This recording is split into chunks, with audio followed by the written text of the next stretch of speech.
Hello, and welcome to another episode of Her Head in Films. I'm Caitlin, and I'm your host. On this podcast, I share my thoughts and feelings about the films that I watch. They do tend to be mainly art house and world cinema. That's what I really love. What makes this podcast unique is that I weave together my life experiences with an in-depth and very personal discussion of films. I explore the impact that cinema has on me and why I connect to it so deeply. As I like to say, my head isn't in the clouds, my head is in films. Today's episode is about Roberto Rossellini's 1954 classic Journey to Italy. This was a very influential film. In particular, it had a profound effect on French New Wave directors like Jean-Luc Godard and François Truffaut, who loved it and championed it. It stars Ingrid Bergman and George Sanders as Katherine and Alex Joyce. They're a married couple on vacation in Italy. Alex has inherited his uncle's house, and they're in Naples to try and sell it. Over the course of their stay in Italy, their marriage starts to disintegrate. They become more distant with each other, and Katherine often wanders alone by herself, exploring museums and soaking in the ancient history of Italy. For me, this is a deeply haunting film. It's gnawed at me ever since I watched it a few years ago, and really this episode is my attempt to communicate the mysterious power it has over me and the beauty that I think it holds. I talk about death, mortality, time, history, and so much more. I hope that you'll stick around and listen to the full episode. Her Head in Films has a Patreon where you can financially support the work that I'm doing on a monthly basis, and you can access all kinds of rewards and extras like merchandise and bonus episodes. You can find more information at patreon.com/herheadinfilms. That's patreon.com/herheadinfilms. At one level, you get a shout out on each episode, so I'd love to give a shout out to my wonderful patrons Jenny, Eddie, Lane, Haroon, Thomas, Kelsey, Aaron, Max, Tyler, Juan, Teal, JD, Vanessa, Spunden, Polina, Olivia, Carolyn, Jesse, Feminist Overlord, and Michelle. Thank you all so much for your support and your generosity. If financial support is not an option for you, and I definitely understand if it isn't, please consider reviewing the podcast on iTunes. If you write a full review, I'll read it in a future episode. You can tell your friends and followers about Her Head in Films, or you can just engage with me in a really positive way on social media. I am on Facebook, Twitter, and Instagram. Just search for Her Head in Films. You can see links to all my social media accounts listed in the show notes of each episode. So I won't go on any longer. I've been really excited to share this episode with you. It came out much better than I expected. I'm really glad that I was able to talk about Journey to Italy, but more than that, I'm really glad I was able to articulate how much I love it, why I love it, and why it has this power over me, and why I feel like this film is almost part of me at this point. It is a stunning film full of mystery, and it means a lot to me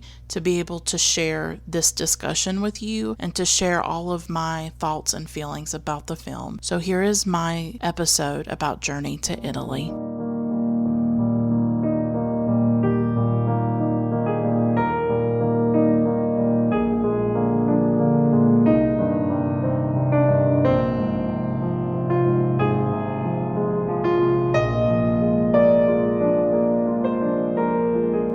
I really live for films like Journey to Italy because these are the kinds of films that they're very mysterious, and the mystery of them sort of envelops you, and you want to talk about them with somebody for hours. That's how I feel about this film. Of course, I don't have anybody to talk to about Journey to Italy for hours, so I will talk to you because this is my outlet to talk about the films that I watch and that I love. I have to say, ever since I saw this film a few years ago, it really has haunted me. It's one of those films that has gotten under my skin. Italian cinema tends to do this. In particular, Michelangelo Antonioni's 1960 film La Ventura. That is another film where the mystery really absorbed me. And I've seen it several times, and it just never dissipates for me, and it never loses its power. And I do think that Journey to Italy does something similar to me in the way that I feel about it. And really, I don't think that we would have L'Avventura without Journey to Italy, which was released in 1954, because really Journey to Italy changes so much. The Cahiers du Cinema, the writers at that time like Jean-Luc Godard, Francois Truffaut, Romer, all of them, André Bazin, who's a really important film theorist and writer, all of them really championed Journey to Italy, even though it was pretty much a failure. A lot of the films that Rossellini did with Ingrid Bergman did not do that well, for various reasons, I'm sure, but I can understand why Journey to Italy was probably really challenging to audiences at that time. Like, this is a film that it meanders, right? And there's not a lot of plot. At its core, though, I think that this is a film about a couple. It's part of this very long tradition of art about couples, about men and women, the relationships between men and women, and how they relate to each other or don't, how they communicate with each other or don't. And I think you can sort of situate the film in that sort of tradition, as well as trying to figure out why men and women struggle so much to connect, to communicate, all of those things. And it's also about a relationship that's coming apart. You don't necessarily have to be married to relate to it, perhaps.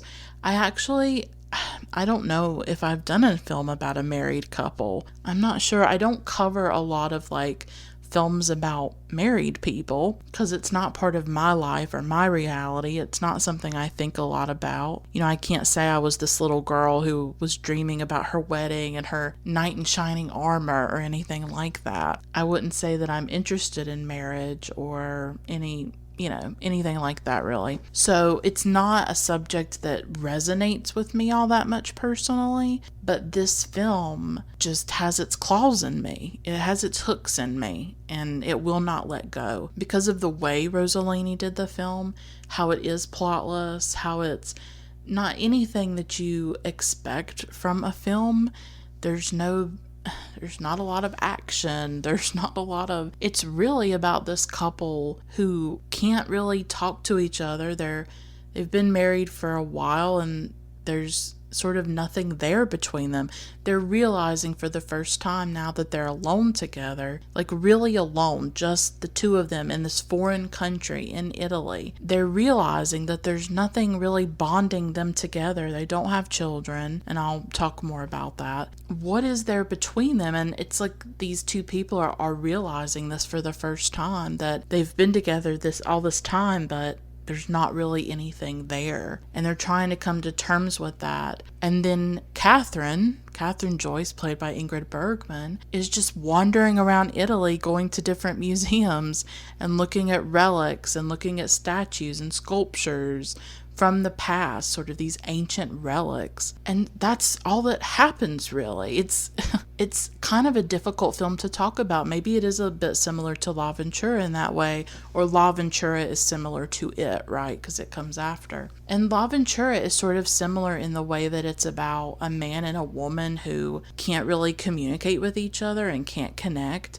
Both the men in those films are quite cold. If you think about the man in L'Avventura and then Alex Joyce in Voyage to Italy, or Journey to Italy, sorry. Sometimes it's called Voyage to Italy and sometimes it's called Journey to Italy, but obviously I'm going to go with Journey to Italy. And Alex is very cold, and so both of these films have very cold males in them for sure. We also have death and sort of death hovering over both films. Now with Journey to Italy, it's this death of a man that Katherine once knew, Charles. Her memories of him and how her memories surface while she's in Italy. And then in L'Avventura, it is the disappearance of Anna, the possible death of Anna, that sort of hovers over that film as well. So it's very interesting, some of the similarities between the movies. I do have an episode about L'Avventura because I absolutely love it. It is by far my favorite Antonioni film, for sure. And I would say Journey to Italy is probably my favorite Rossellini film, although Rome Open City is very powerful. But there is something about this film. It feels very modern. It feels very important when you watch it, and you do realize that very similar to La Ventura, which sort of created a new language for cinema, so did Journey to Italy. So I think La Ventura probably takes what Journey to Italy did and just takes it even farther.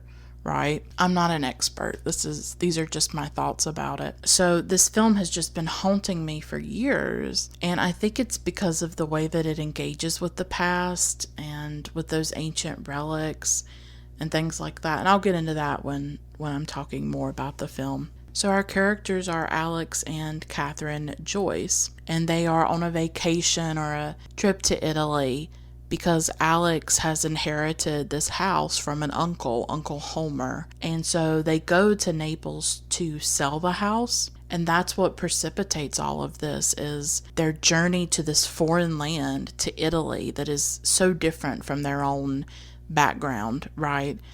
And they go into this country and into this area of Naples, and they are sort of overwhelmed by the history of this place. In particular, Katherine is, and her connections to it. It changes them, and it affects them, and it impacts them in very deep and profound ways. And George Sanders plays Alex, Ingrid Bergman plays Katherine. By this point, Ingrid Bergman's relationship with Roberto Rossellini was definitely disintegrating, and it was not in good shape at all. They'd been together a few years, they had some children together. Their relationship was very scandalous at the time. It almost ruined her career for a while. I'm not going to go into the whole history of their relationship. You can find that online, of course. I just want to talk about this film. It's so interesting because I listened to a song around the time of watching this film, and I really felt like parts of this song were speaking to the film. And I know some of you are going to laugh at me and think I'm crazy, but it's a Katy Perry song. Some of you know I love pop music. I'm 30 years old, but I am a teenager inside forever in my room with my hairbrush singing along to Britney Spears and all of the pop divas that I love, and I just obsessively listen to pop music and adore it. And I am a fan of Katy Perry, have not loved her work lately, the last few years, but she did come out with this interesting song recently called Small Talk, and there's this great lyric in it. It's a song about two people who used to be together but who aren't anymore. And the chorus goes, "We went from strangers to lovers to strangers in a lifetime." And I thought that was so fascinating. I don't know if I love every part of the song, but that chorus, "We went from strangers to lovers to strangers in a lifetime," is fascinating to me and actually pretty deep because that happens in relationships. It is wild to think about how you can be very intimate with someone and very close to someone, and then all of a sudden that stops and it dissolves and it goes away when you break up or you divorce. Like, you were strangers and then you loved each other, and then you no longer love each other and you do become strangers to each other. So I was just thinking about that lyric as I watched this film, because this is a movie about a couple that is slipping away from each other. And I do think that over the course of the film, death sort of awakens them, the presence and knowledge of death in the film that we see through the sculptures and the relics and the couple at Pompeii. And I will talk in depth about the Pompeii scene with the bodies that are found, because that for me is the cornerstone of the film, and it is a part of the film that has haunted me for so long, ever since I saw it. And it's probably one of my favorite scenes in the history of cinema. That is like part of the mystery of this film, is that scene to me. In this film, they sort of do find their way back to each other, but for a lot of the film, they are strangers rather than lovers. Ingrid Bergman, or Katherine Joyce, at one point even says that they're like strangers. They're alone together for the first time since they've been married. And it's like, what is still between these people? What keeps two people together, and what can tear them apart? It's interesting the way the film begins. It begins in a car, and this car will recur throughout the film. It's an essential part of it, is the two of them in the car together, and then Katherine alone in the car. It's interesting that it begins with them in the car because they're very intimate in that space, right? They're side by side. They're right there with each other. And yet there is no sense of intimacy between them, even though they are so physically close. Very rarely do they touch each other in this film. In every way, they are separate. And over the course of the film, they will become even more separate. He'll go off to Capri and leave her in Naples, and they will be physically distant from each other. And they are also emotionally distant from each other, right? And the beginning of the film it's really central in a lot of ways because it sets up a lot of the film, where here they are in the car together, but they're not talking a lot, they're not very close. You can already tell there is something between them that has ruptured or fissured in some way. We see images in the film through the car windows. So we see the road. We are seeing from their perspective, like as though they are in the car looking out the window. And that's something that recurs throughout the film, is taking on their viewpoint from the car and observing the life around them, observing the world around them, and observing this country that is completely foreign to them. They don't speak the language. They can't handle the food. They complain about the food a bit, especially Alex. They see animals in the road. This is something that recurs, that as Katherine is driving around by herself, she will see out of her window the life of Italy, the streets of Italy, women, children, strollers, all kinds of things, other cars. And it's like this world around her, but she's very separate from it at the same time. And I think that makes the film very modern too, is I'm not sure I can think of another film around that time that was using the camera in that way to literally put you in the perspective of the people in the film, to just observe street life and observe the landscape without there being some kind of point to it or some kind of narrative or plot point. It's just observational in that way of you're just observing the life. And to me, these images looked like they were really captured, like they were not they weren't scripted or constructed. So there's almost like a documentary element to the film. It looks like Rossellini or his cameraman just were in the car and captured these images, right? The spontaneous, vivid, vibrant life of Italy as it existed in the 1950s. And she can see that outside the car window, and so can Alex, when he's with her. I think that's a really fascinating part of the film, is their observation of the world around them, the country and the culture around them. They've been married for 8 years, but they really are like strangers to each other. She realizes that. She says it at one point, especially early in the film, and he replies to her that after 8 years of marriage, it's almost like they hardly know anything about each other. And I can't imagine the loneliness that one must feel in a relationship like that, where you're with this person for 8 years, you share everything about your lives together, and yet you feel completely alone. When that connection is severed and when it's gone, it must be very devastating. And I think you can tell throughout the film that Katherine is struggling with it. And they both acknowledge it. It's not like one of them is in denial, like, oh no, we have a great relationship. Both of them agree, we don't know each other. We are strangers to each other. They've gone from lovers to strangers, right? I think that's a powerful part of this film, is like, well, what do they do now? They don't know what to do. And the film sort of captures that alienation and captures that sense of them feeling very lost in this land, feeling lost in Italy. It's not really a vacation at all. This is a trip in which their lives will change. Their relationship is coming apart at the seams. And I think Katherine is trying to salvage it and save it. And Alex, for a lot of the film, is not. He's incredibly cold, incredibly distant. But that's how men are often socialized, right? They're socialized to hide their feelings, to not be vulnerable. They're not necessarily taught how to create intimacy, how to understand a woman's perspective in the world. And throughout the film, he'll say disparaging things to her. Like after the Pompeii thing where they see the couple, he'll say, get yourself together. You need to get yourself together. He can't stand emotion. He is very cut off from that part of himself. And she is like soaking in emotion. She is so emotional throughout the film. She's always on the verge of tears. I love actually that Rossellini actually told this film through the perspective of the woman. I actually don't cover a lot of films on this podcast that are told from male perspectives. I tend to just prefer films about women, about their stories, their lives, their inner worlds. It's just kind of rare for me to focus on men. I'm not against it in any way.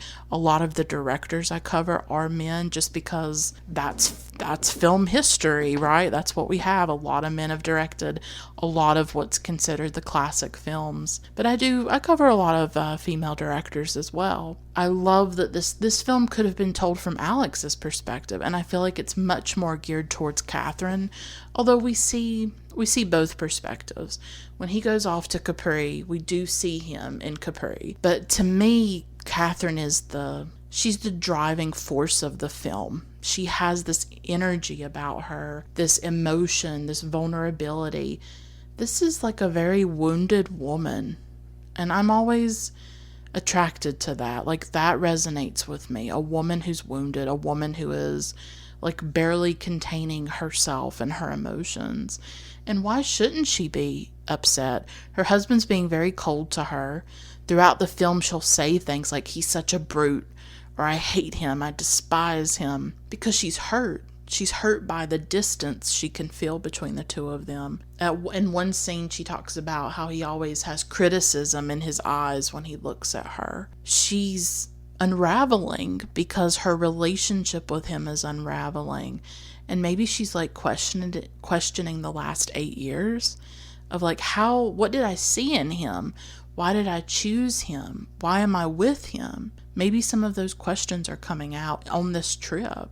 A very important scene in this film, and a bit of information, is the scene where Katherine and Alex are sitting outside in the sun, and she starts to talk about a boy that she once knew named Charles Lewington. This is a central part of the film, and I want to talk about it in depth. He is this man from her past. He died 2 years ago. He was a poet, and he was stationed in Italy during the Second World War, right there in Naples.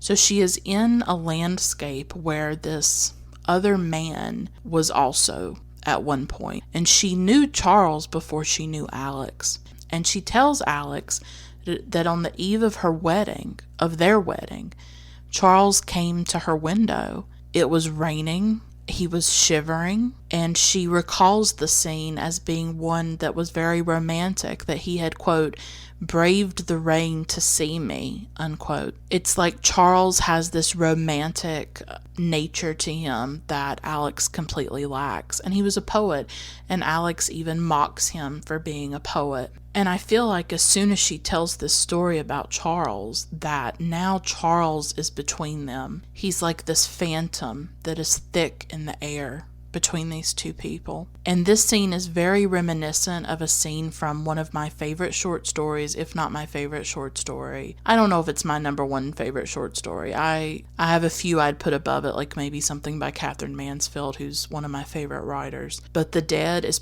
really, really high up, and that's the story. It's called The Dead by James Joyce. There's some people say it could be a novella, but I still call it a short story. From what I read, Journey to Italy is based on a book or a story by Colette, but Rossellini was not able to get the rights to that story, so it's sort of loosely based on it. I don't know anything about that, about what Colette wrote or how similar it is. But when I saw this scene, I immediately thought of James Joyce's story, The Dead. And it would seem to fit because their last names are Joyce in the film. And what happens in The Dead is that Greta Conroy is talking to her husband, Gabriel Conroy, and Gabriel is the main character of The Dead. I'm not going to go into the full story, but you could probably find it online to read for free. It's well worth your time. John Huston has a really beautiful film adaptation of the short story, and it has a really beautiful final scene that I think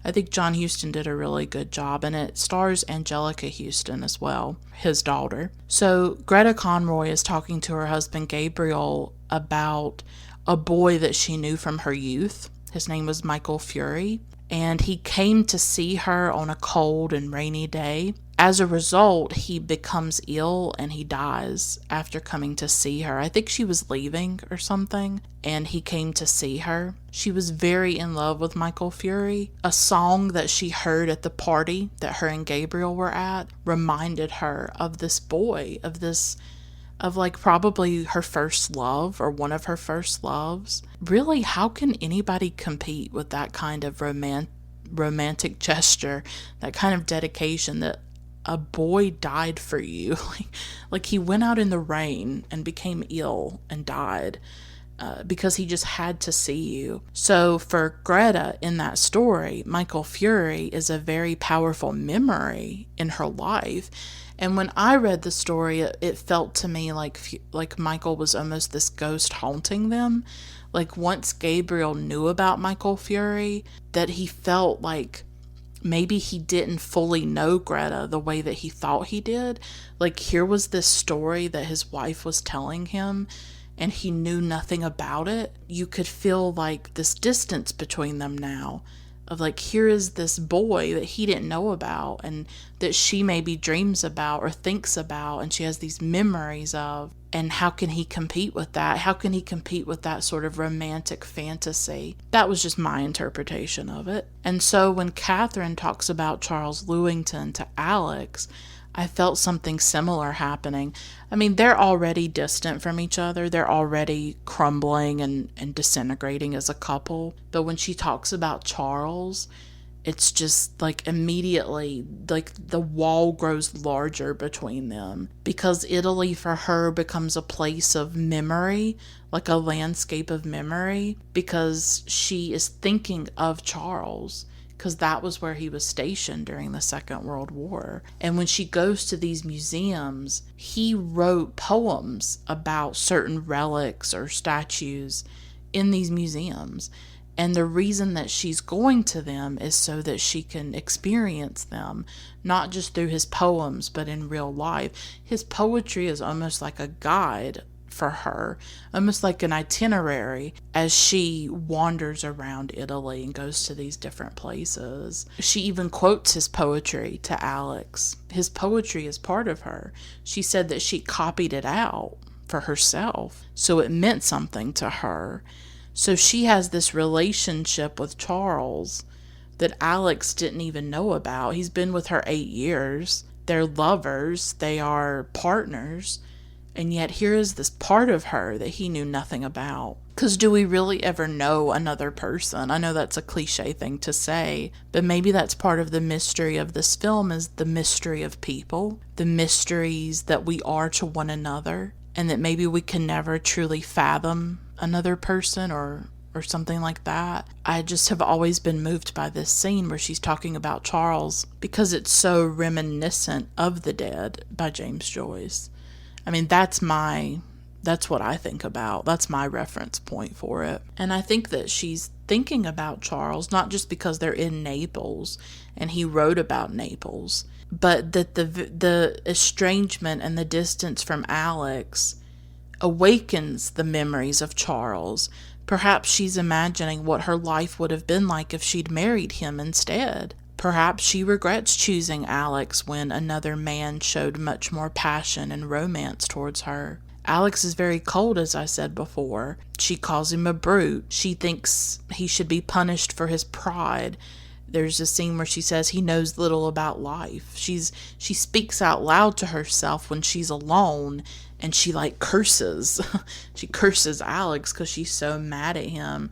She's mad at his coldness and the way that he treats her. One relationship is crumbling, the one with Alex, And so perhaps she starts to think about the possibilities of the one relationship that is lost, of what it could have been.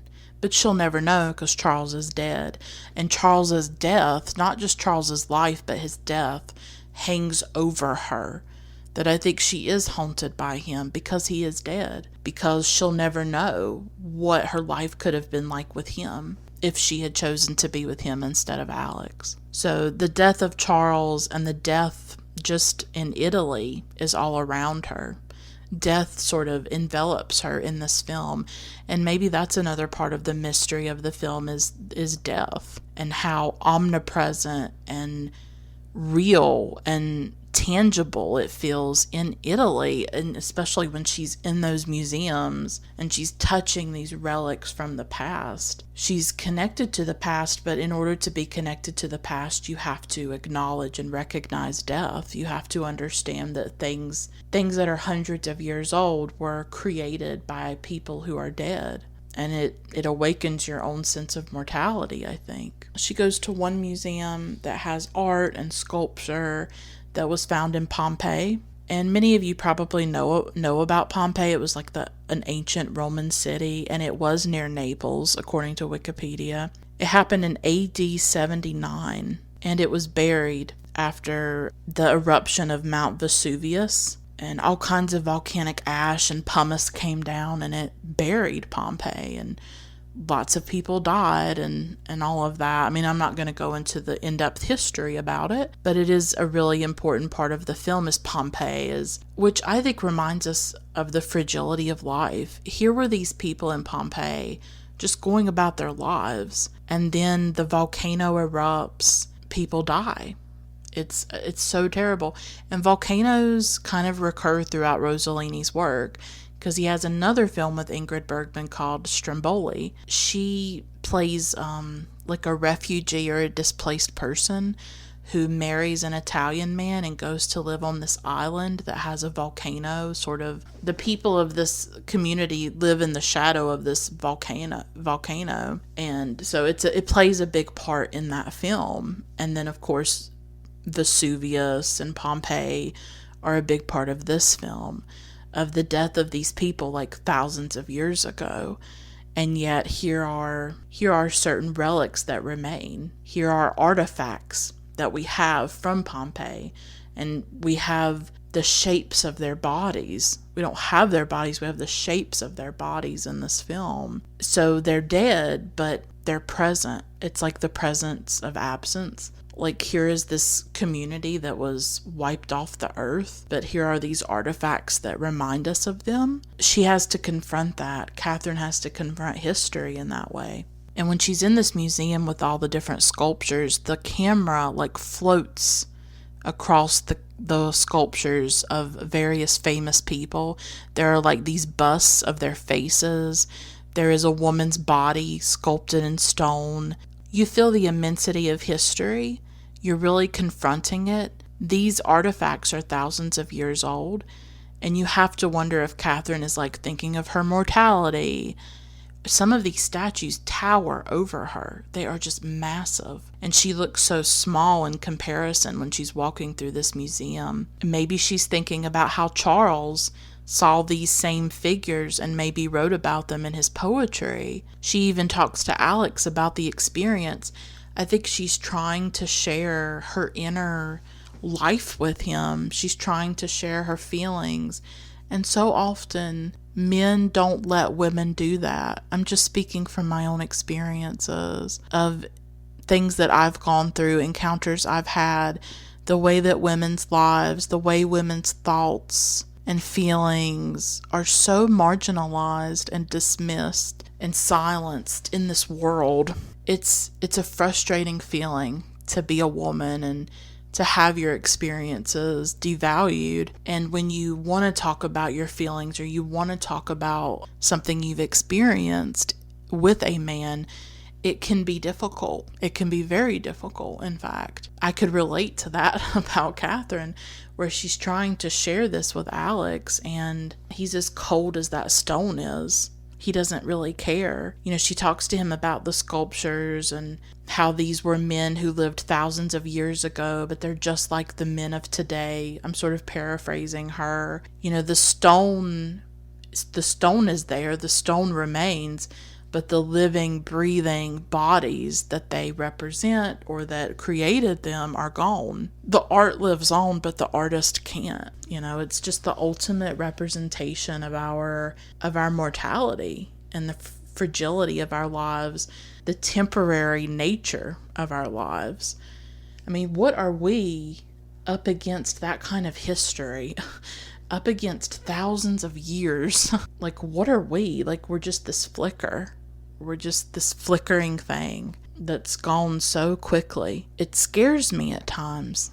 When I think about how quickly time is going, how my life is, it just seems so cliche to say my life is passing me by, but I don't know how else to articulate it. I feel like the burden of time, or I feel the weight of time, the reduction of time, that there's not enough of it for everything that I want to pack into it. It's like, how do you pack everything into your life in this short amount of time that you have? And I think that that's something that the film speaks to, I think. Is here is this couple, and what are they next to these 1,000-year-old artifacts? What are they? What is their little drama, their puny human drama?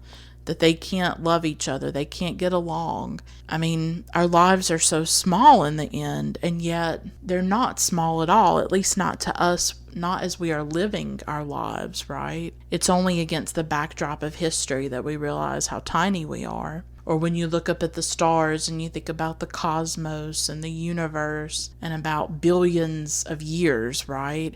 Or when you think about the dinosaurs, that's billions of years. How can the mind even comprehend these things? And I think museums become a space where you can contemplate those questions of your existence, of your mortality, of time. It brings to mind a film that I've covered called Museum Hours by Jim Cohen, and it's one of my favorite episodes that I've done. Like, that was a similar film because it takes place in a museum. It's about museums and art and paintings, and these paintings that were done hundreds of years ago. And the artists are gone, and yet there you are standing and looking at this art. The museum scenes in Journey to Italy gave me similar feelings. Museums are these really important spaces. Like, it's important to preserve these things. It's important to have these public places, these public and accessible places where people can see historic artifacts and can see the physical remains and traces of history and of people that lived hundreds of years ago. Because I do think it gives you perspective. I do think it makes you reflect on your own life, your own place in the world and in the universe and within history and time. This is a little epoch that we're living through, and to us it's very urgent and it's very important. But in the grand scheme of things, it's incredibly short and small. It's scary. It's scary to think about, like, wow, this is just one time that I am on Earth. And there were billions of years before me, and there will be billions of years after me. And what does it all mean?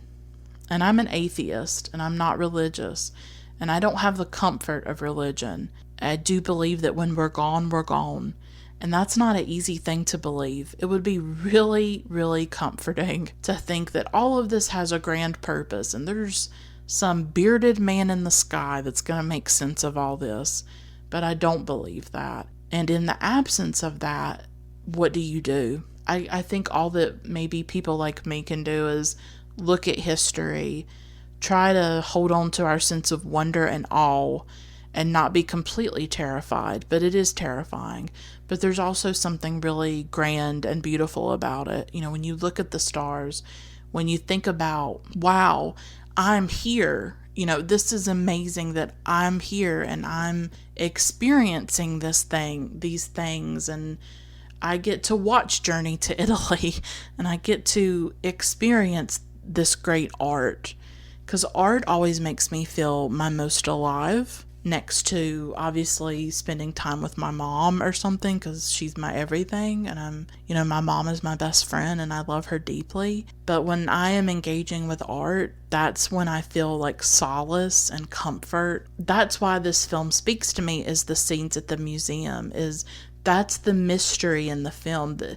The mystery is death. Death is the mystery, and its presence throughout the film, the way that it permeates and haunts the film and haunts the characters, in particular Katherine, for much of the film. But later on, at the end, I think that Alex comes into the presence of death and history by witnessing the couple at Pompeii. Italy is, the thing about America is that we don't have a lot of stuff like that. We're not, we're such a recent nation, right? We don't have museums with like artifacts in them that are thousands of years old.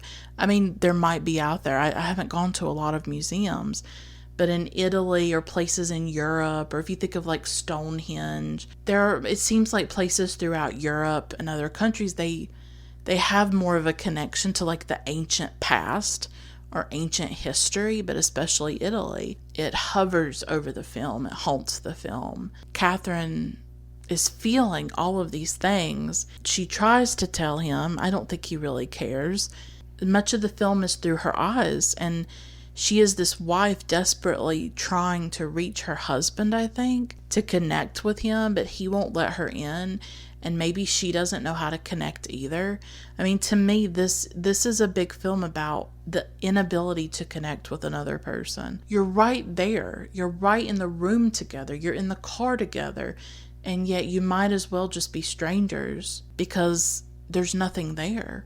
And she doesn't know she's hurt and doesn't know how to come out of that and, to reach him. He has his own hurt for some reason. We don't know why.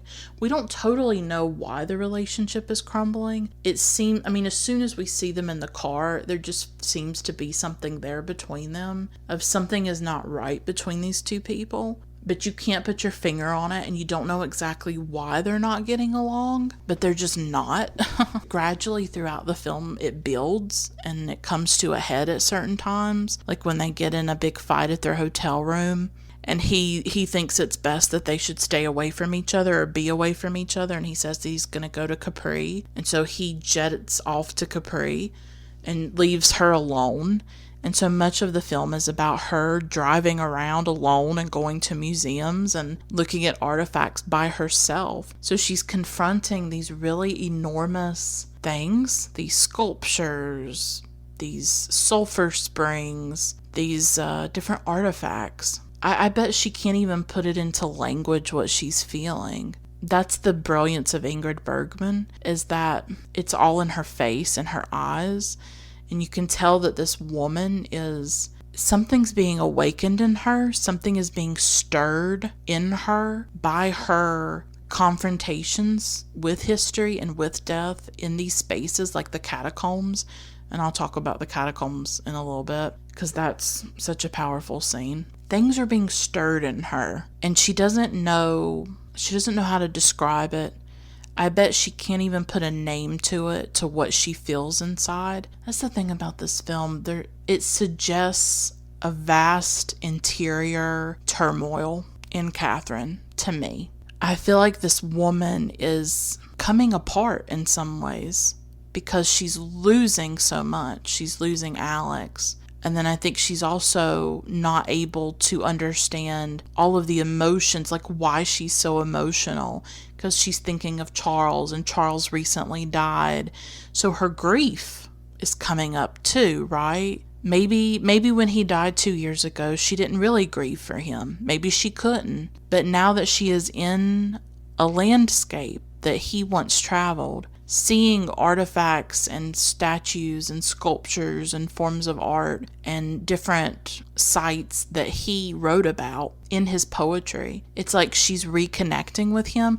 It's interesting, like she is disconnected from Alex, but it's like she's reconnecting with Charles, with the dead. She's connecting with the dead and disconnected with the living, if that makes any sense.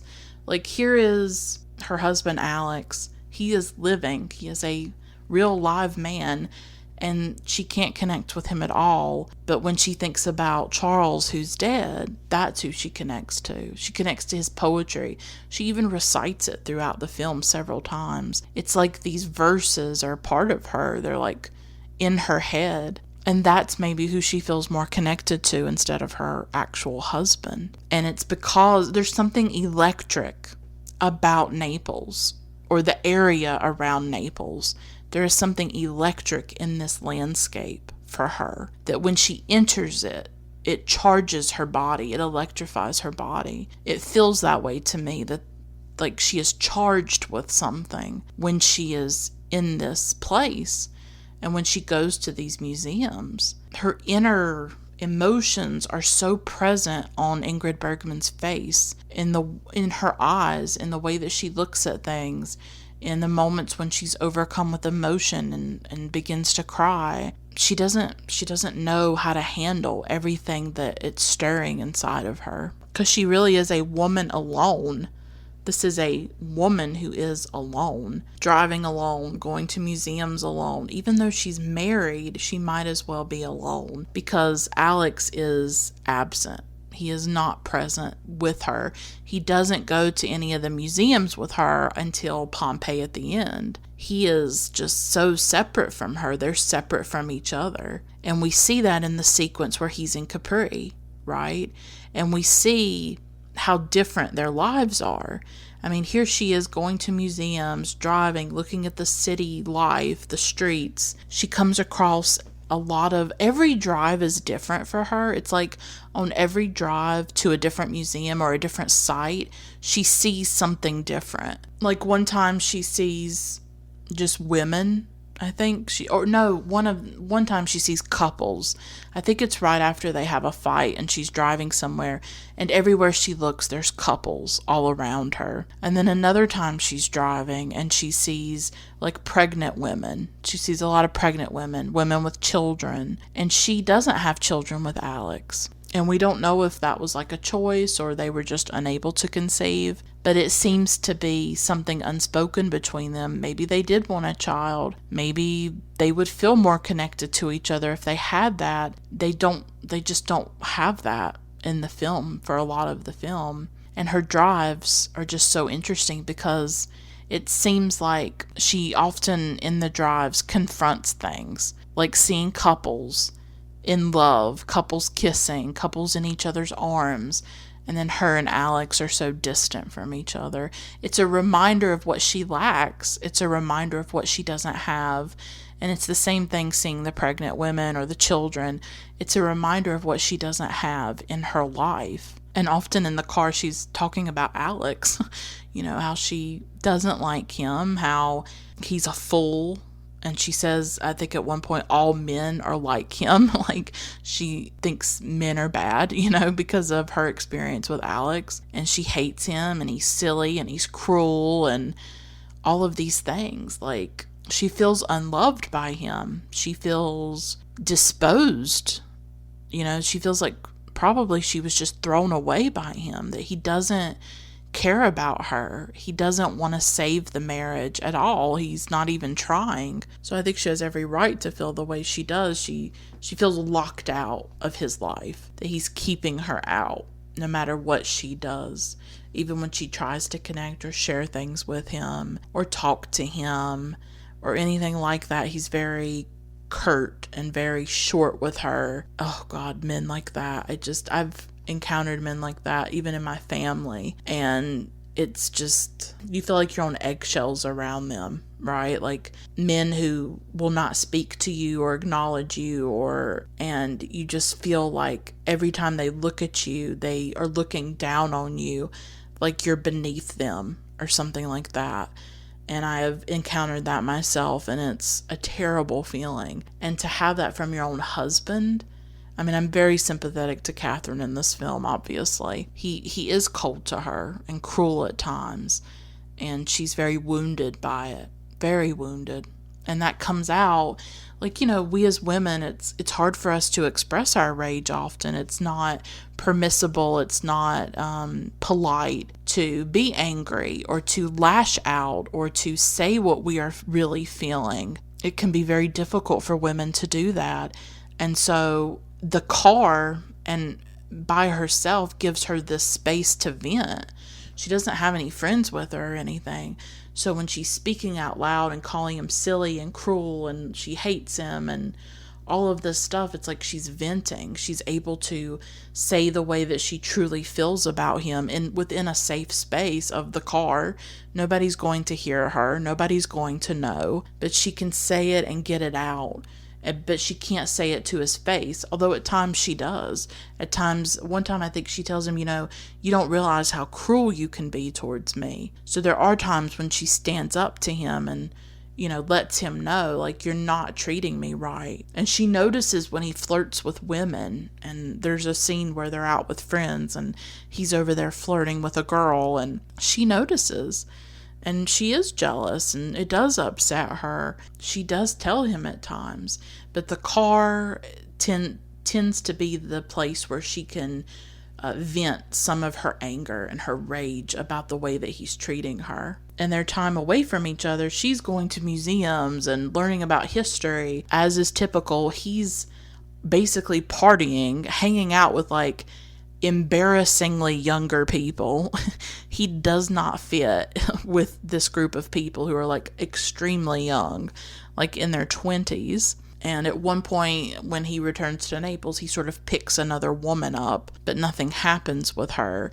But several times throughout the film, he's sort of on the edge of being unfaithful, right? But death follows him too. He can't get away from it, because when he picks that woman up, they sit in their car together, sit in his car, and she's talking about how one of her friends recently died, and that kills the mood. Nothing's going to happen. But death sort of impinges on his life too. He can't get away from it either. And the whole reason that they're even in Naples is the death of his uncle, right? He inherited this house. So death is woven throughout the film for sure. And there's this really important scene I want to talk about where Katherine goes to these catacombs or the cemetery where death is everywhere. There's skulls and bones and all kinds of stuff like that. And it's harrowing. It's a harrowing part of the film. Probably the darkest and most frightening, because there is that primal terror of actually confronting human bones and death, and how terrifying that is. Just this long line of skulls, and you can tell that Katherine is very scared and she's unsettled by it. In everyday life, you just don't encounter things like that. So this is very unsettling to her. And I love what Martin Scorsese says about this scene. He has this wonderful documentary. I think it's like 4 hours long. I got to watch it recently, like a month or two ago, because I knew that I wanted to talk about Italian cinema. I knew that I wanted to cover it on the podcast. I also talked about a film called Umberto D by Vittorio De Sica. I have an episode about it, and it's before this one. So for a while, I knew I was going to cover some Italian films, and I will cover more Italian films, I promise you. I would love to cover more De Sica. I would love to cover some Fellini, in particular Nights of Cabiria, because I like Fellini. I'm not quite as into his most famous films, like 8.5 and La Dolce Vita. I prefer like La Strada, and Nights of Cabiria is probably my favorite, but I still have some Fellini to watch, so I would definitely love to cover him. There's more Italian films that I want to talk about, but when I was thinking about what I wanted to do and the films I wanted to cover, I knew that Scorsese had done this documentary, and so I ordered the DVD. I got a used one on eBay because I really wanted to see it. And I love Scorsese. He is a passionate cinephile, and he's an advocate for cinema, and he's preserved a lot of world cinema, and I just love hearing him talk about film. He's been in a lot of documentaries about film, but this one, My Voyage to Italy, is from 1999, and it's very personal. And he talks about really the films of his youth, the films of his boyhood, the films that he saw when he was growing up and watched on television with his family. Much of his family were Italian immigrants, his grandparents. So Italian films are very personal for Scorsese, and he talks about Rossellini. He talks about Visconti, De Sica, Fellini. He talks about all the greats, and it's a wonderful documentary if you get a chance to see it. And he talks about Journey to Italy. And I love what he says about the catacombs scene. He says, quote, "She's moved by all these lives that have come and gone before hers. It's no longer simply a matter of history or relics, but of real people who enjoyed life and who suffered just as she suffers, just as everyone does." Unquote. That's the thing about the catacomb scene, is that, and throughout the museum experiences that she has, is that these people were once just as alive as she is, and she will one day be dead the way that they are, the way that Ingrid Bergman is, right? We have this film, George Sanders is dead too, Rossellini's dead. We have this art that they created, but they themselves are gone. But they are part of history. They are part of the relics and the artifacts that get handed down. It's kind of what film is. This is what is left behind. This is the art that remains after the artist has passed on. We have these films, and I'm grateful to have them, because as many of you know, films are fragile. We have lost so many silent films to fires, to not being preserved correctly. We can lose these films too. They need to be preserved, and that's really important. And the only reason that we have the artifacts from Pompeii and all that is because somebody preserved them in a museum that Katherine gets to go and see and that she gets to experience. And I think maybe that is what's happening inside her, of her realizing how short life is, how ephemeral it is, how fragile it is. Like, what do you do with that knowledge? What do you really do with it? How does it change you? How does it transform you? And I do feel like these two people are transformed by the end of the film. And maybe you find that believable, or maybe you don't. It is sudden. It is unexpected. It does, maybe it is too unbelievable, but it's a film and they can do whatever they want in it. Rossellini can have whatever ending he wants to have, and I'll talk about the ending in a moment. So she's confronting all of that, and it's all over Ingrid Bergman's face. That's the gift of her. I love Ingrid Bergman. She's absolutely one of my favorite old Hollywood actresses.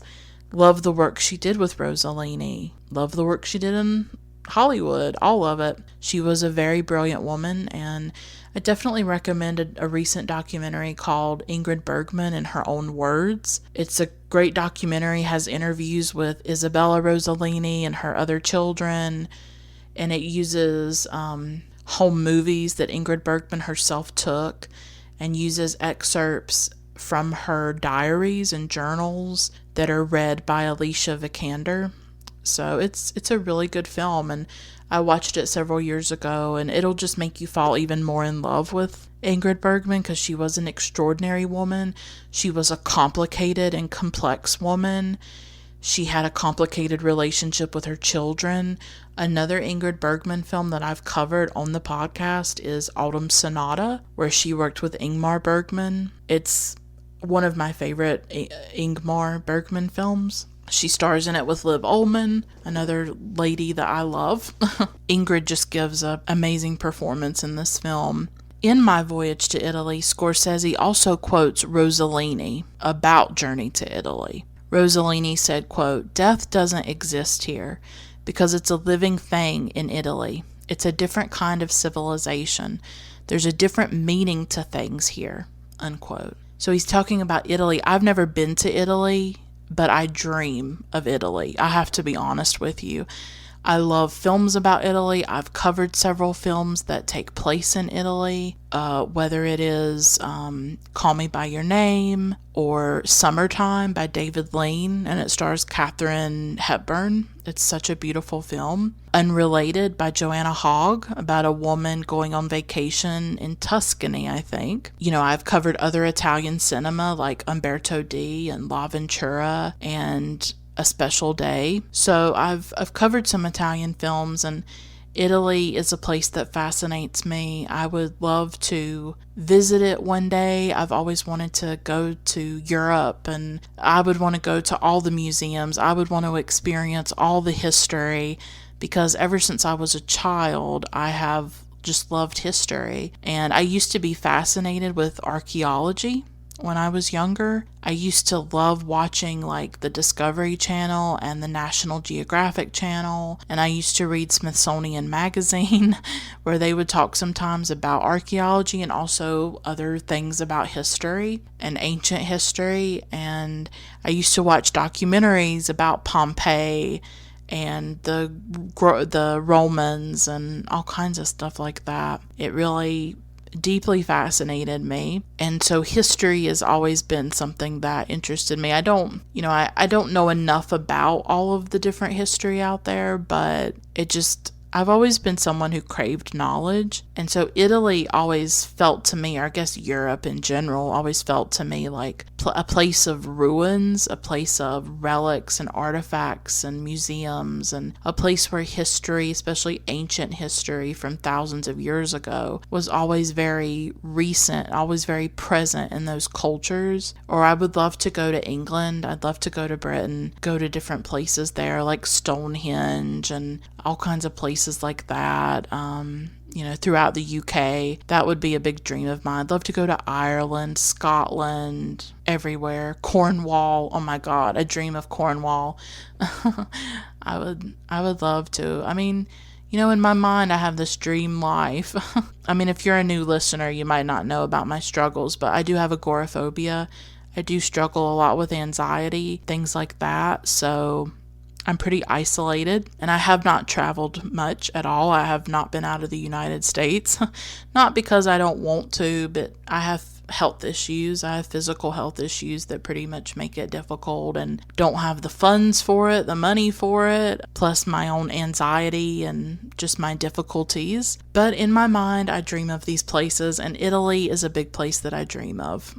I gotta be honest here. So after the catacombs, I know I've diverged a lot. I've gone on a tangent. I'm a dreamer. I will always be a dreamer. It's like I really can't deal with reality. I can't deal with real life because I'm so much in my own head and in my own world that I can't really accept reality. But my imagination and my dreams are like a source of comfort and solace. It's like a place where I can go and hide, I guess, when life gets too hard or too painful, because I've just been through so much in my life, a lot of loss and grief and pain. And so my dreams kind of keep me going sometimes, to just dream about places, dream about things out there, right? Like I know people living in Italy or people living in Ireland or England or any of these places. Like to me, these places are like a fantasy. They're a dream. Or France. I'd love to go to Paris, of course. Y'all know I love French cinema. But to the people living in those places, it's just an ordinary, everyday place. There's nothing special about it. I get that. But to me, there's a romance about like Italy and places like that. Let me have my dream, okay?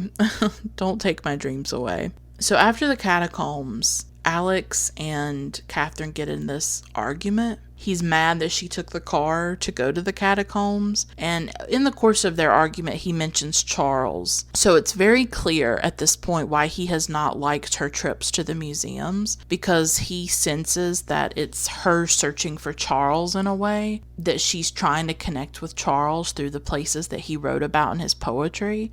So I think there's a jealousy there. I think he can tell that she's haunted by him, and it's this thing that exists between the two of them that separates them. And it's in this argument that they finally mention divorce. He's the one that says it. He finally says the word divorce.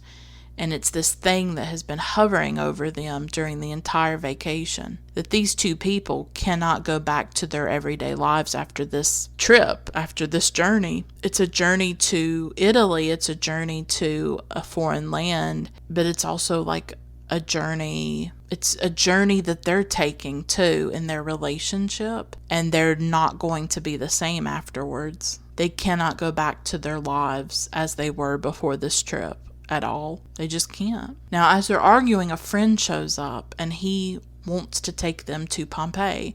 This is sort of what the film is building to, I think. When they find these hollow places at Pompeii, they inject it with plaster, and that's how they get like the casts of the bodies. And it makes a mold of the human bodies that were once there, the bodies that were, quote, surprised by death, unquote, this friend says. So a plaster cast is formed out of that. So they go to the site of Pompeii where these people are doing this, where they're putting the plaster into holes and into these hollow areas. And they see them, dusting away the dirt and all of that so that they can see the plaster cast that is created. What they see are two people, the forms of two people, most likely a man and a woman, like a husband and a wife possibly, who died together, who were like holding each other or were together when they died. This is part of the mystery of the film for me, is this scene where history and the present sort of collide with each other, and you feel the presence of something very unspeakable,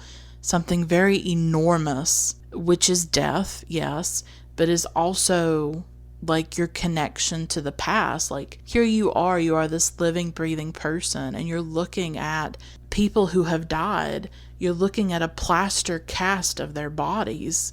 Their bodies are gone, but they left these shapes in the earth. Like, I don't even know how to put it into words. I still to this day remember an issue of Smithsonian Magazine that I read, and I was probably a teenager.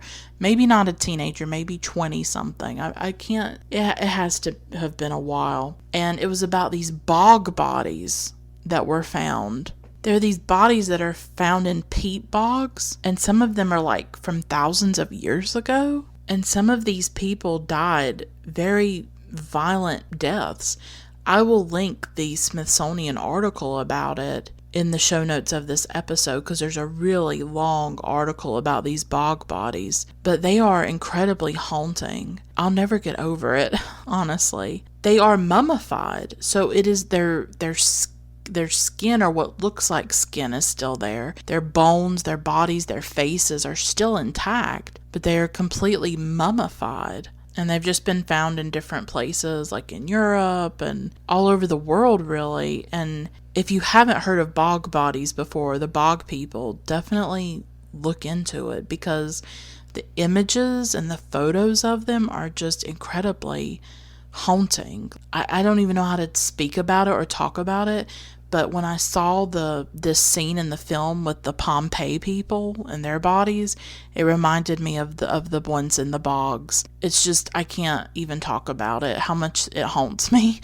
It's so creepy to see these people who have been dead for like thousands of years, and to see them still in human form. Like, it's just unspeakable.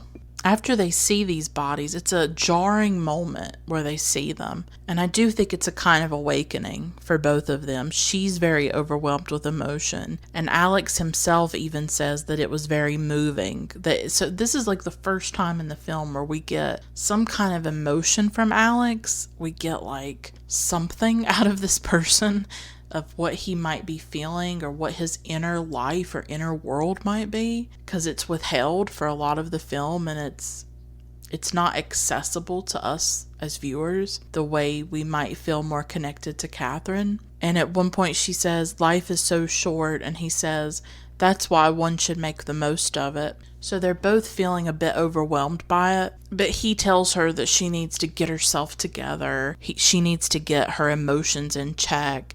And so it's another example of him sort of belittling her, invalidating her feelings, not allowing her to feel what she feels and to have the emotions that she has. And that's like I hate that feeling. I hate when people police your emotions or tell you not to cry or something like that. Like, don't tell me how to feel. Don't tell me how to react to something if I'm emotional about it. Like, don't shame somebody for being emotional. Because that scene to me is like, it's such a powerful thing. And I know powerful, I say that word a lot because sometimes I don't know what else to say. It's one of my favorite scenes in the history of cinema, to be honest, because of the mystery at play there of just the whole setup of the scene of like, here's this couple whose relationship is disintegrating, and then they come across these bodies at Pompeii, this man and this woman who were most likely holding each other when they died in this volcano, in this volcanic ash, and how moving that is, and how it speaks to the importance of human connection and love, and having somebody with you when you are going through something like that, through death. Like, they're clinging to each other. It almost feels wrong to see that, to witness that. And here is this living, breathing couple, these two people who are looking at this other couple that's dead and gone and has been gone for thousands of years. It probably makes them think about their own lives and how they don't want to die alone. That if they were dying in a volcano, or if something terrible was happening, and they would want to have somebody there to be with in their last moments, because that's what that Pompeii couple did. Like, they had each other in their final moments. They loved each other. What do Katherine and Alex have? Do they still love each other? If they were dying, would they want to cling to each other and hold each other? And maybe they still feel those emotions for one another. And seeing that couple, maybe it wakes them up for a second to say, why am I being cruel to this person when we have one of the greatest things on earth, and that is love? Like, this, that is the reason for our lives, is love, isn't it? I mean, what else is there? I mean, for me, it would be love and art, personally. Like, you have to have love, but I also have to have art. You know, I have to have books and films and paintings and all of that because it inspires me. But love is the meaning of our lives. Love is the reason we're here. That's what all of us want. That's what all of us ache for. And here Katherine and Alex have it. They are together. They do apparently love each other, or they did at one time. And love itself is a mystery. The way that it is there one minute and how it can sort of disappear the next. Back to that Katy Perry lyric, we went from strangers to lovers to strangers in a lifetime. Of how can you go from not knowing someone to intimately knowing and loving them, and then act like you never knew them? It doesn't seem natural to me, you know. It's just, and so I think in that moment too that Katherine and Alex have to decide, is this worth saving? Is this worth salvaging? Because this is life and death. This is life and death. In that moment, they are reminded of their own deaths, of what will happen to them. Do they love each other or do they not? Is this worth saving? Is it worth continuing? Is there something there that can go on? Can they go on together? You know, that seems to be in the air for me personally when I'm watching this scene about this couple of like, can this couple stay together? Can this couple find each other again? Right? Like, that's what it makes me feel. Because when you see that couple in the ground, the Pompeii couple, I think you're just overwhelmed by the beauty of it. Of like, in their last moments, these people clung to each other and held each other. And what that says about the importance of other people in our lives and the meaning of love. You know, when you think about losing a loved one, or when you think about your own death, you know, you don't want to be alone. You want to have loved, and you want to have been loved in return. That is what you want, and that is what that couple sort of signifies and symbolizes with their bodies in the earth, holding each other, is that human need to be loved and held and cared for. That's, to me, what it speaks to. And Katherine and Alex see that, and I do think that it wakes them up to their own mortality, and also to what they have worth keeping and worth saving, which is their relationship and their love for each other. But they start bickering again. Even though they've seen this, they do start arguing, and they get in the car, and it's not pretty. You know, they're right back to where they were before they went to Pompeii. So they're driving back to the hotel, and this is the final scene. They get caught in that crowd. There's some kind of religious procession, it seems like, and they get caught in it. The car, they can't really go any further because all of these people are out in the street, and Alex is talking about divorce, and Katherine mentions how they never had a child together, and maybe that's a problem, that they never did have a kid. But Alex says that he's glad they didn't have a kid because he wouldn't want it involved in this. And that's a really cruel thing to say. She says that she despises him. He says that she never tried to understand him. I mean, this is so typical, I think, of a lot of relationships at times. Not being able to understand each other, not being able to communicate with each other. It's all there in this one scene, in this one couple. They get out of the car. She gets swept up by the crowd suddenly. If you think about it, this is like a moment of possible danger for her.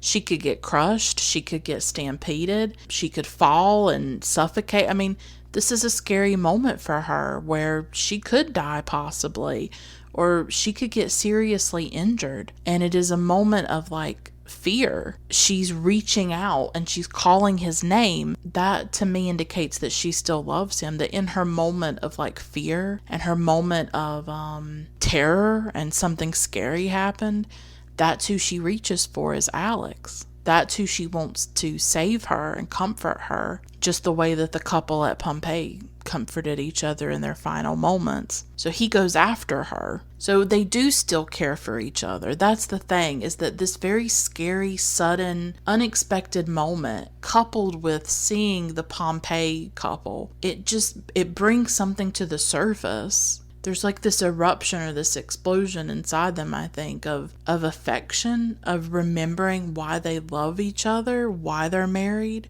why they care about each other. Is that sometimes in those moments of extremity, those moments of extreme experience that we don't always go through in everyday life. You're not always swept up in a crowd and almost trampled to death. That doesn't happen on a daily basis. They're very much outside of their ordinary lives, and they have to decide what to do. That instinct kicks in, that he wants to protect her, he wants to save her, and he gets swept up too as he's trying to get to her. And they eventually find each other again and they reunite, and it's like something has changed suddenly, like a switch has gone off, or on, I guess you could say. That confronting their mortality through the couple at Pompeii, and then confronting this very real moment of fear that something could happen to this other person.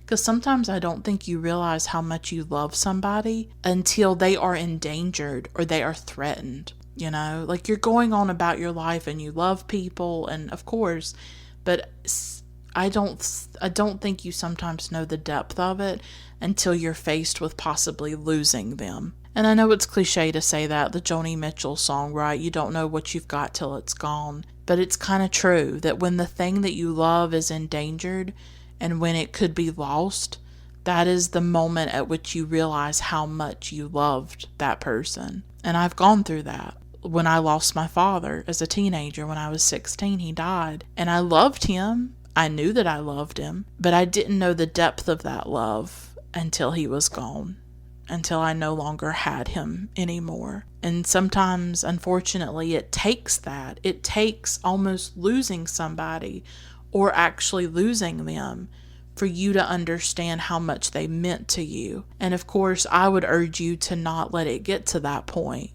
Always tell the people that you love them. Don't let a day pass. Don't let a phone call end without saying I love you, because you just never know. It's cliche to say that too, but you don't. And life is so fast. It goes by, and it's so fragile. You can't even comprehend how fragile it is until everything just falls apart in your own life, or when things are taken from you and people are taken from you. And that's what I kind of see with Katherine and Alex, is that, so to me the ending is believable, and to me it kind of makes sense, because they've had that moment, they've had that realization of, oh my God, this person that I love and care about, I could lose them. Something could happen to them. And that's when they realize how much they mean to each other. It's like maybe the possibility of physically losing each other is what makes them see how much they have to lose and how much they do love each other. Maybe they see themselves in that couple who died in Pompeii. I think they probably did. So the sudden turn of events, the way that they reunite and they say that they love each other and they reconcile very quickly, and then they hug each other and things like that. It's not necessarily what I expected the first time that I watched it, but it still makes sense to me, even though it's unexpected. It's sort of a moment when all these unspoken things finally come out. They've tried so hard the entire time to protect themselves, to remain silent about their feelings. They've been passive aggressive at times. They've kept it all inside, with Katherine saying things in the car, and they've tried to sort of wound each other and make each other jealous at times. They haven't communicated well at all. So now in this moment, this ending, it kind of spills out. Alex, they're holding each other. This is the first time they've had some physical contact and shown some kind of embrace or intimacy. And Alex asks, what's wrong with them and why they torture each other. And she admits that when he says hurtful things, that she lashes out and that she wants to hurt him back, hurt him in return. She says that she loves him. He says maybe they get hurt too easily. And that kind of seems to be the crux of it to me, that these are two people who do hurt easily. That while he seems cold and he seems unfeeling, that maybe he feels too much sometimes. Maybe he is sensitive. Maybe he does get hurt very easily. And they're both unable to talk about why they're hurt for fear of more hurt. So they put up a wall. Maybe they think the other person won't care. I mean, all of us do this. We keep things in. We don't want to talk about things. But they're finally touching each other, holding each other, smiling. It's really beautiful to see this couple who throughout so much of the film are like strangers, to see them in each other's arms again, to see the warmth, the love, the connection between them again. That's a really beautiful thing. The wall has sort of crumbled in this scene, and I know that's cliche to say, but they've broken through it seems like. They're finally in each other's arms, face to face, and he says that he loves her back. So they've really found each other again. They were petty and selfish and human, like all of us. They felt hurt, they felt wounded, they lashed out, but that's really understandable. So many of us are like that. But in the end, they forgive each other and they affirm the love that they have for each other. And it ends with that. It ends with them embracing and holding each other. To me, it's a beautiful ending, even though it's very unbelievable in a way, because so much of this film, they've hated each other and they've despised each other. But we haven't seen their relationship the 8 previous years that they've been together. So there is a foundation there. There's a scaffolding for them to build on. There is something there. They just lost it for a little while, or they lost sight of it. And going to Italy changes that. You think that this journey is going to destroy them. You think that this trip to Italy is going to absolutely end this couple. That they're going to get divorced. That they're going to fall apart. And there's nothing to be salvaged. But instead what happens is that the trip transforms them, that they see each other with new eyes in a way, that they reconnect, that they start communicating again, and that they affirm the love that they have for each other, and they realize how much they mean to each other. So that's, to me, the beauty of the film, is that it does sort of end on a hopeful note, even though it is a film about death and about disconnection and loneliness and a couple that is hurting each other, a couple that's very distant and separated from each other. But it's about finding their way back to each other, as cliche as that sounds. I think I've said that in another episode, probably. I love that. I like the ending. I love this film. It still has so much mystery to it. I don't think I'll ever be able to put it all into words or anything like that. It's good to know that this was also like a film that changed film itself, that it was very inspirational to the French New Wave, to Godard and Romer and Truffaut and all of them, that it ushered in like a whole different way of making films. That's what Scorsese said in My Voyage to Italy. It just had such a profound impact on those directors and on films that would come later, like by Antonioni with La Ventura, films that were more experimental, where maybe everything doesn't have to make sense. Maybe everything doesn't have to be spelled out, that there can be mystery, that there can be things that you don't totally understand. And I think that's what Journey to Italy does so well, is it really just challenges you. It's a different kind of film. I would compare it to what I said about La Ventura in my episode. I called La Ventura like a mood, like an atmosphere more than a film. And I get that with Journey to Italy too, of it's like this atmosphere, this mood, and you enter into it every time that you watch the film, and you enter into mystery, and you accept that you maybe can't understand everything about it or about how it emotionally affects you, but that is the beauty of cinema, and you have to open yourself up to that. And so I have talked enough about this film. I want to thank you so much for listening. I hope you liked the episode and everything that I had to say. Thank you for listening this far. I really appreciate it. So I will stop here. Until next time, keep watching great films. Bye for now.